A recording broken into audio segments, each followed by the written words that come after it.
When the police arrived, they didn't expect to find a starving 8-year-old girl huddled under the stairs of a millionaire's mansion. But what shocked them most was who had put her there. Before we go further, let us know in the comments where you're watching from. We'd love to hear from you. And if you're new here, click on the subscribe button so you never miss our upcoming stories. Jacob Marshall was the kind of man everyone admired. At 42, he'd built a real estate empire, with sleek glass towers and luxury homes stretching across the city. His daughter, Lily, was 6 when he first brought her into his sprawling mansion on Hillcrest Lane.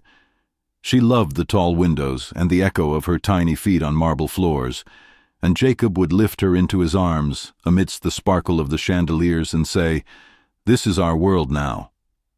On the outside, the Marshall home was perfect. A chauffeur waiting by the black SUV, formal gardens trimmed like chessboards, the scent of fresh orchids in the foyer. But inside, things began to unravel in quiet increments. Jacob's business took longer hours. He missed Saturday pancake breakfasts. He missed the "daddy watch me" twirls in the kitchen. Lily noticed her father's laughter grew thinner, the satin sheets seemed colder, and the house full of people felt emptier. 6 months later, Jacob met Christine. She arrived with red lipstick, tailored suits, and a resume that boasted high-end event planning.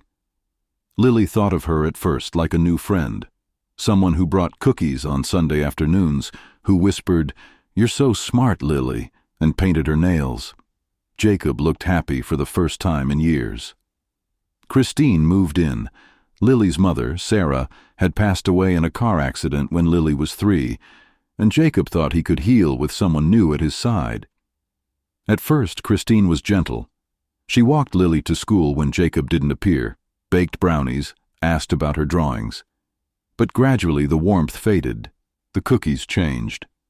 Christine started speaking in a voice too firm for a 6-year-old. "Finish your breakfast or no dessert, Lily." The brownies turned into sugary discs, then into thin toast, then no snack at all. One evening, Lily heard a muffled sob beneath the stairs in the foyer. She came down to fetch her crayons and froze, a faint drip of water, the hush of air against cold concrete. She didn't stay long, but the next day she found a door ajar under the landing, a narrow crawl space, walls roughly finished, wires exposed. She backed away, heart pounding. Jacob was away on a business trip.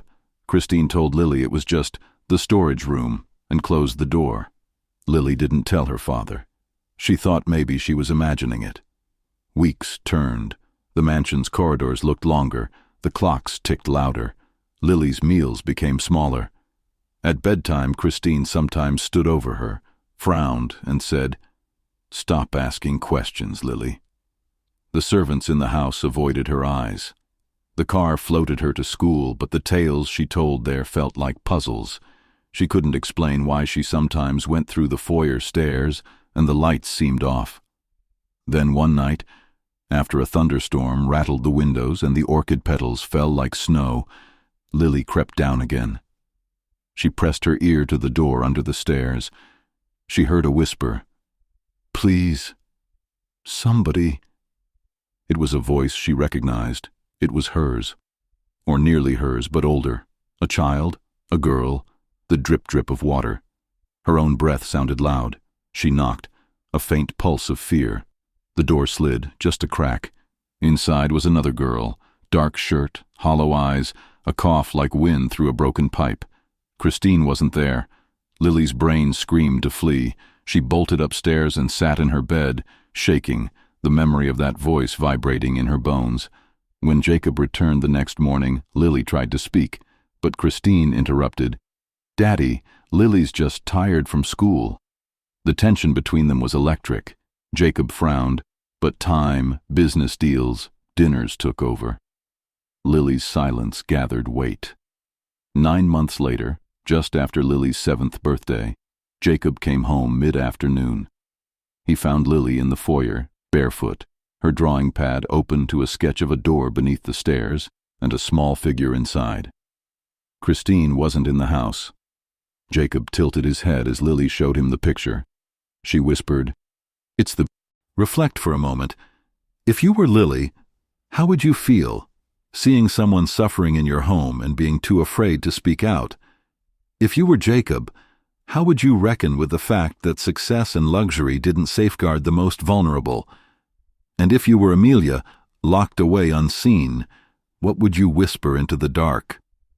Because this story is more than one house, one family. It's about what we ignore, what we hide in plain sight, and how sometimes we might walk past the door under the stairs without ever knocking. In the weeks that followed, Jacob sold the mansion. He moved himself, Lily and Amelia, into a modest home where the clocks ticked softly, laughter was louder than the marble halls, and the scent of fresh coffee replaced the orchids. He volunteered with children's charities. Lily made a new friend in Amelia, and together they planted sunflower seeds in their backyard, bright things reaching toward the light. Jacob often sat on the porch with Lily and asked her, "What did you learn?" She said, "Never assume everything looks okay. And it's brave to say something." He nodded.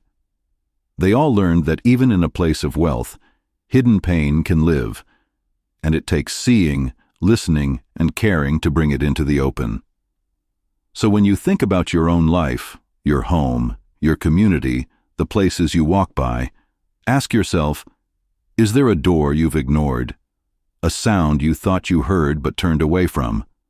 Because in every story like this one, there's a moment of choice. To act, to speak, to protect. And that choice can change everything.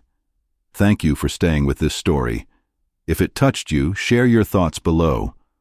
What would you have done if you were in their shoes? And please subscribe so you never miss the stories that matter. Emily Carter was 8 years old, the kind of child who spoke softly to her dolls, who drew worlds out of crayons, who believed every shadow in her room could become a story. Her father, Richard Carter, was 42, a millionaire investor who had built his fortune through precision and timing, but who was still learning how to build something far more fragile, a family without his late wife, Anna. The car crash that took her 2 years earlier had left a silence in the mansion so deep, it sometimes felt like grief itself lived in the walls. Then came Victoria, 34, graceful, with a voice like polished glass. She met Richard at a charity gala, spoke of art, ambition, and moving on. Her elegance filled every room she entered, and Richard thought maybe, finally, the emptiness could end. But to Emily, something about Victoria felt rehearsed. Her smiles ended too soon, her laughter came at the wrong moments. Still, she tried. She called her Miss Victoria at first, then Mom, because that's what her father wanted. Most mornings began the same way, a sunlit breakfast table overlooking the rose garden. Richard, half distracted by his laptop, typed through stock reports and investment forecasts. Victoria poured orange juice into crystal glasses, her eyes following every move Emily made. "Sit up straight, darling," she would say, her tone smooth but cold. Emily would adjust, her small fingers trembling slightly as she held her spoon. Richard barely noticed. He'd glance at his watch, kiss Victoria's cheek, and tell Emily, "Listen to your mother." He didn't see the way Victoria's smile vanished the second he left the room. When Richard was gone, the mansion changed temperature. The music stopped playing, the lights dimmed earlier. Victoria walked through the halls like she was inspecting a stage, touching the picture frames, rearranging them. One morning, Emily noticed something missing, the photo of her real mother that had always sat on the fireplace mantel.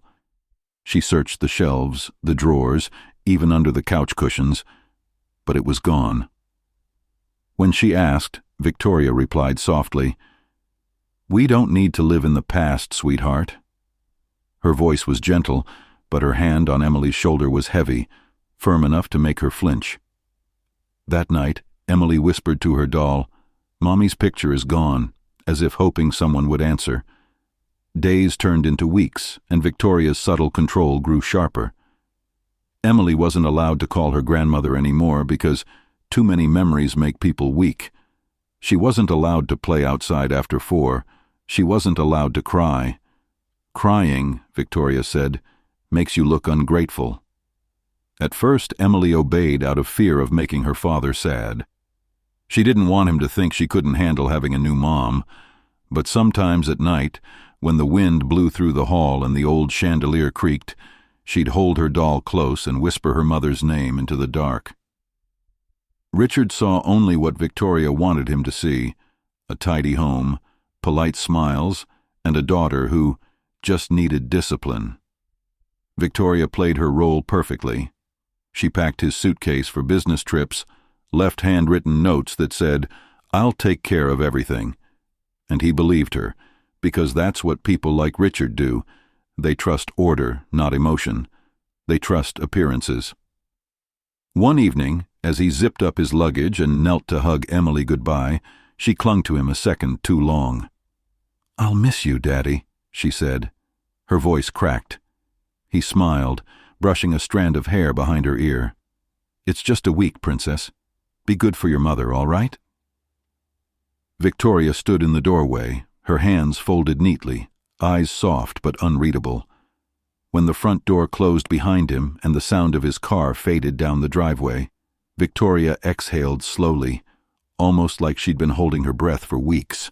She turned to Emily and said, "Now, darling, let's get one thing straight. This house runs my way while your father's gone." It started small. A missed breakfast, a night without dinner.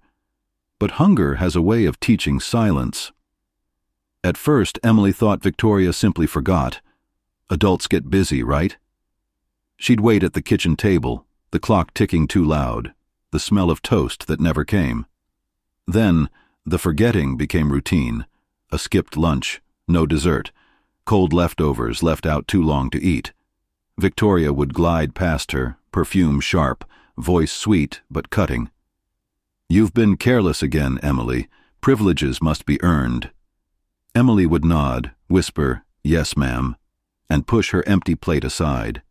Soon, the house began to close in. Doors that once opened freely now clicked shut. The garden gate was locked, for safety. The playroom door bolted, for cleaning. Even her own bedroom began to feel smaller, curtains drawn, the air still. When the chauffeur came to take her to school, Victoria would appear first at the door. "Emily's not feeling well," she'd say, smiling too brightly. And each time her voice was convincing enough that no one questioned it. Days became weeks. The teachers stopped calling. The neighbors, those who saw the mansion from the street, assumed the Carters were simply traveling again. Victoria made sure of that.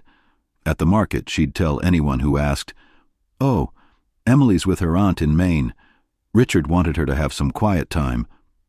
Her words slipped easily from her lips, and people nodded, because who questions perfection?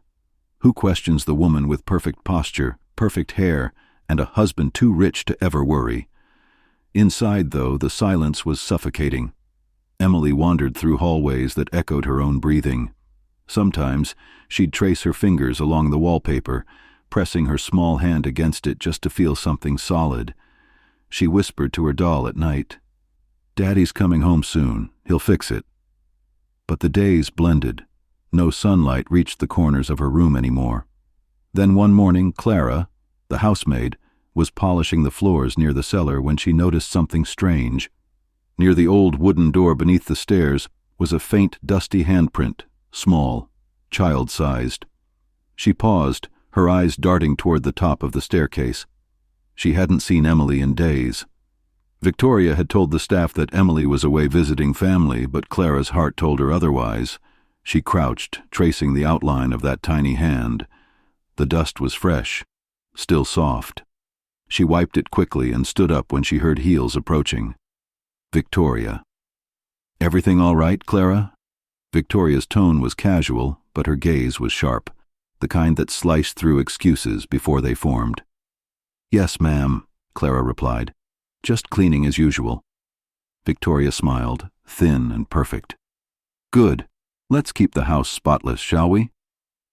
Then she turned and walked away, her reflection flickering briefly in the gold-framed mirror. Behind that mirror was a photo, Richard and Anna, Emily's late mother, once proudly displayed in the living room, now hidden. Victoria had found it weeks earlier and torn it from its frame.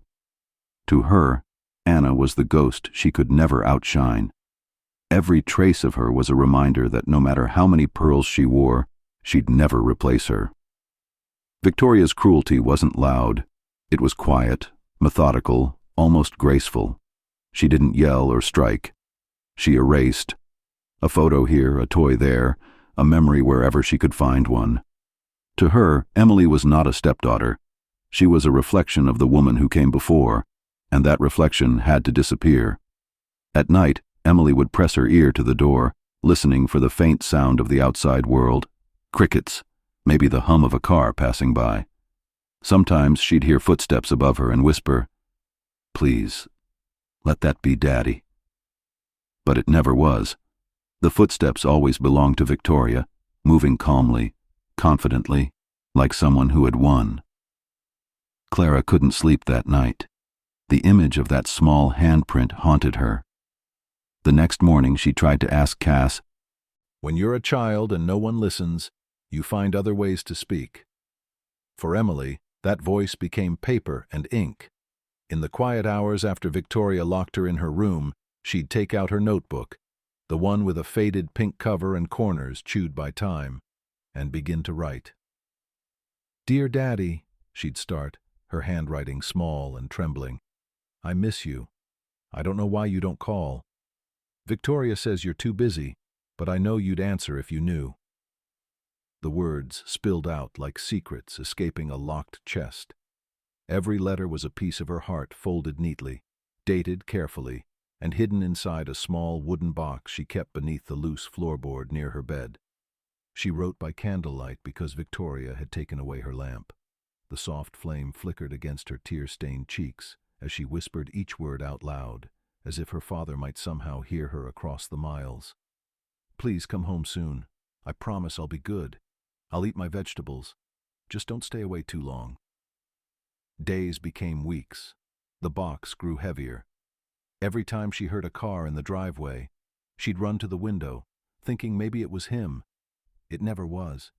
And so she wrote again. "Daddy, I think Victoria doesn't like me very much." Another. "I dreamed of Mommy last night. She said she's still with me. Is that true?" Another. "I'm hungry a lot, but it's okay. I'll be brave." Words that no 8-year-old should have to write, sealed in envelopes that would never reach their destination. Then, one afternoon, Clara was dusting the hallway near Emily's room when she heard a faint scratch of movement. The house had been silent for days, Victoria away in the garden speaking to the landscaper. Clara hesitated, then gently pushed the door open.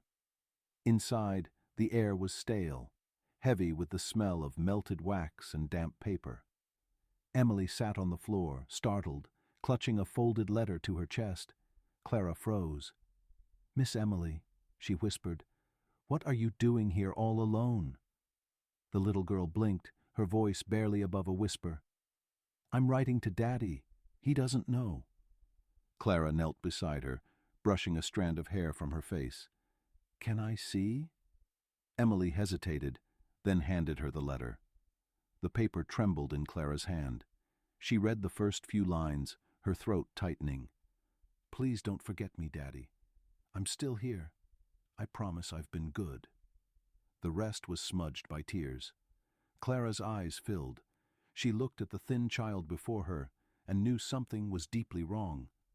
That evening, after everyone had gone to bed, she returned quietly and lifted the floorboard.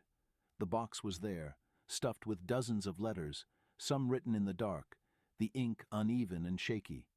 Clara sat on the cold floor, reading until her tears blurred the words. The next morning, Clara made a decision.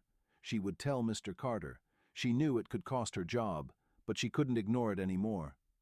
She tucked one of the letters into her apron pocket, heart pounding. But fate has a way of punishing hesitation.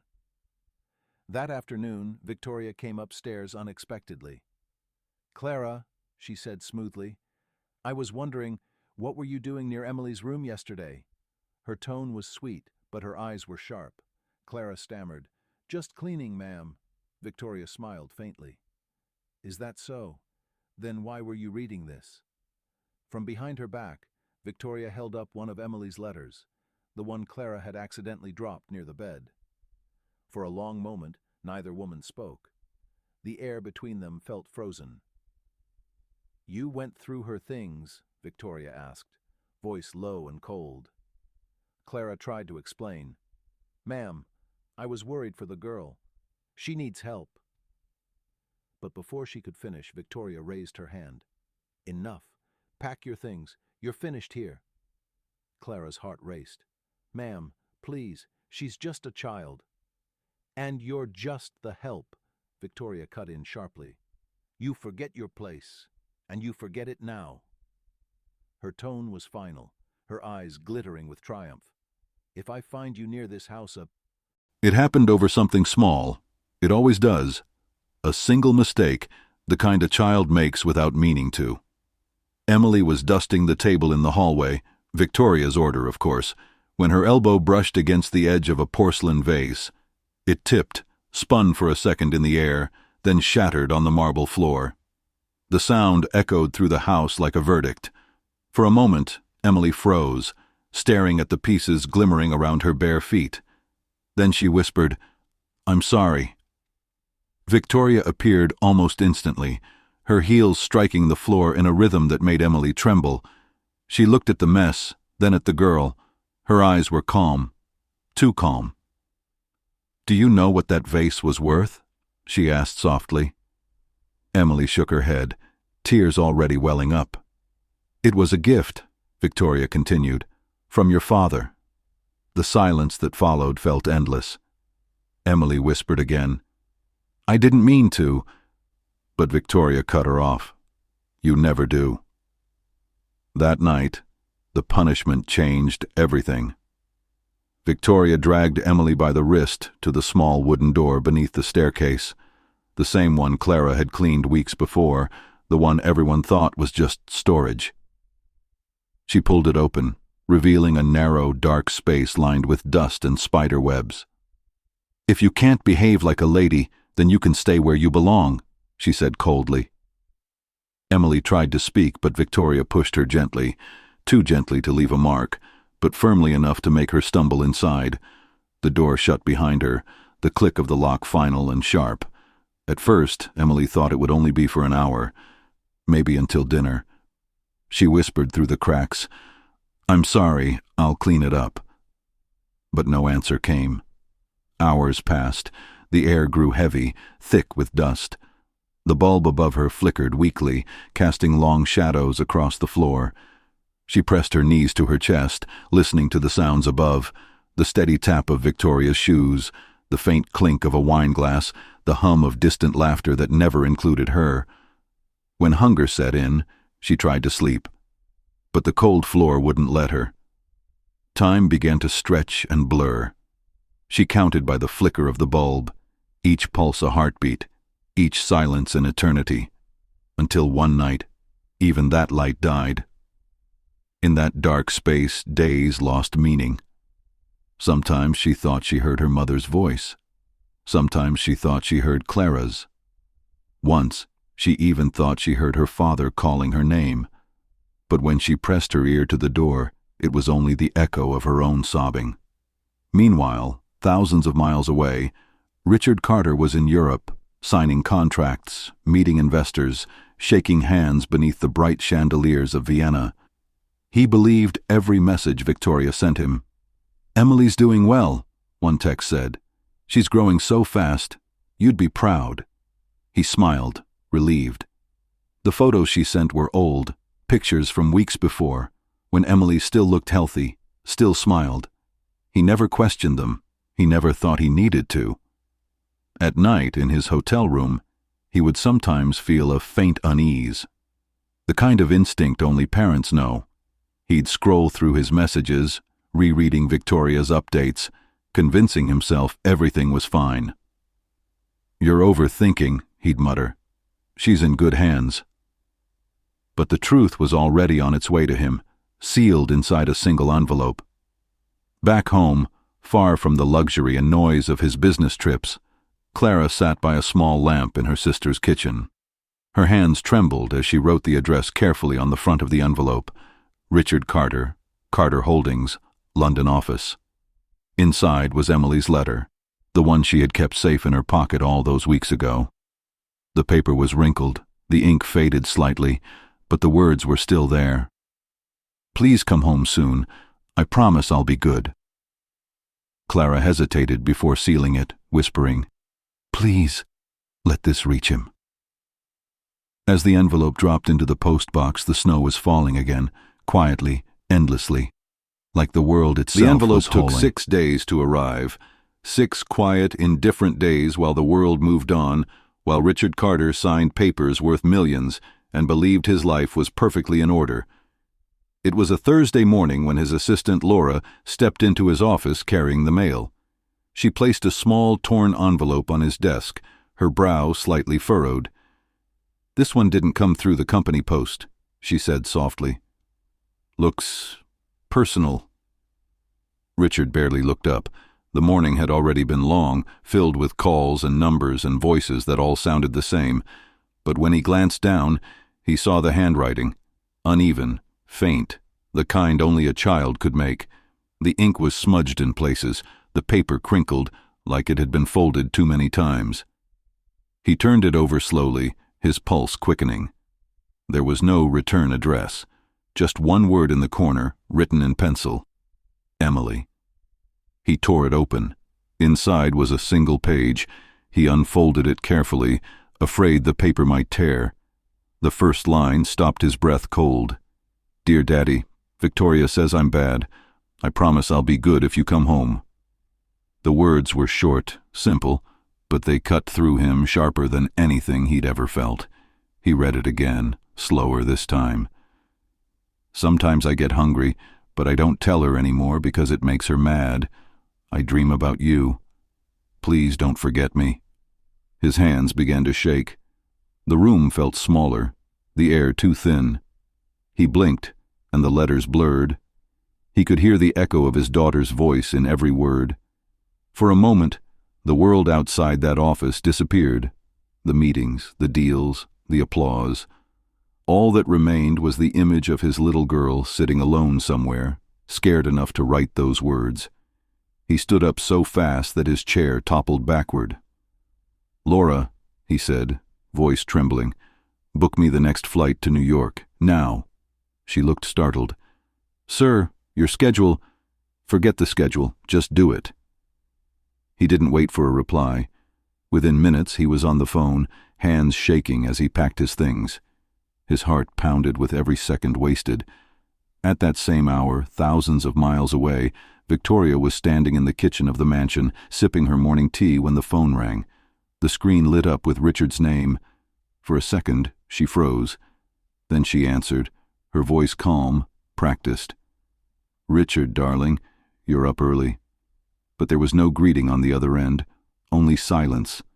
And then his voice, sharp and cold, in a way she'd never heard before.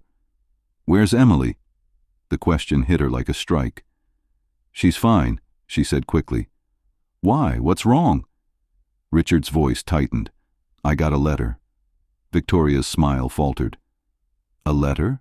From who?" "From Emily." The silence that followed was heavy, almost living. Victoria's hand trembled slightly. "That's impossible," she said, forcing a laugh. "She's been staying with her cousin for—" "Stop lying," Richard snapped. "I'm coming home."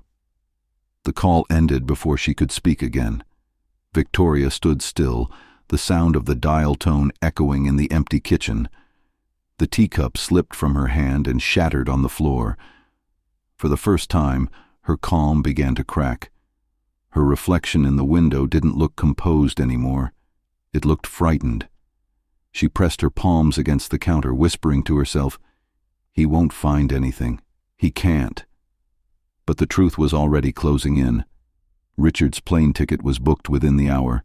His assistant watched him pace the airport lounge, his face pale, his jaw clenched. Every minute felt like an eternity. He kept replaying the letter in his mind, the uneven lines, the small words, the fear between them. He thought about all the times he hadn't called home, All the times he'd told himself Victoria was capable, that Emily was safe. Guilt pressed against his chest like a weight he couldn't lift. On the other side of the ocean, Victoria began to move quickly. She cleaned the kitchen, straightened the hallway, unlocked. The storm came in heavy that night, wind howling against the trees like a warning no one heard soon enough. The mansion stood at the top of the hill, its lights flickering through the curtain of snow. Then, out of the dark, two sharp beams cut through the blizzard. Richard's car, speeding up the long driveway, tires crunching over ice. He parked without thinking, left the door wide open behind him, and ran toward the front steps. His heart was pounding so hard he could hear it in his ears. Inside, the house was silent. Too silent. No music, no warmth. Not even the faint hum of life that homes carry. Just the tick of the grandfather clock and the low moan of the wind outside. He dropped his coat, his voice echoing down the hall. "Emily?" Nothing. "Victoria?" His words dissolved into the emptiness. He moved deeper inside. The furniture was perfect, polished, arranged, everything in its place, like a stage frozen mid-scene. Then Victoria appeared at the top of the stairs. Her hair was neat, her dress elegant, but her eyes betrayed her. "Richard," she began softly, "you're home early." "Where's Emily?" he asked. His tone wasn't angry. It was something worse. Cold. Controlled. Victoria smiled faintly. "She's away, darling. I told you. Boarding school. You really should check your messages." He stared at her, unmoving. "What school?" She blinked. "Excuse me?" "What school, Victoria?" The silence between them stretched. He stepped closer. "You said she's at her cousin's last week. Now it's boarding school?" Her mouth opened, but no words came. He could see it in her eyes, the panic she tried to bury. He turned and began walking, through the kitchen, the dining room, the halls, every step heavier than the last. "Emily!" he called again, louder now. His voice cracked, echoing through the marble and glass. Still no answer. Then, as he passed the staircase, something, barely audible, reached his ears. A sound that didn't belong. A faint, muffled thump. He froze. The air seemed to thicken. He turned slowly toward the narrow door beneath the stairs. For a moment his mind refused to believe it. He had passed that door 1,000 times before. But now, something in him knew. His hand trembled as he reached for the handle. The metal felt ice-cold against his skin. He swallowed hard, then pulled. The door creaked open. What he saw would haunt him for the rest of his life. There, curled in the far corner, was Emily, thin, pale, her hair tangled, her lips trembling from the cold. She blinked against the sudden light, clutching her doll against her chest like it was the only thing keeping her alive. "Daddy?" The word came out as a whisper, cracked and dry. Richard fell to his knees, his voice breaking. "Oh my God! Emily!" He gathered her into his arms, her small frame weightless against him. She was shaking uncontrollably. Her fingers clung to his coat. "I thought you forgot me," she whispered. "I never forgot you, baby. Never." Behind them, Victoria's voice broke the moment. "Richard, please, listen. She lied to you. She needed discipline. She's been out of control."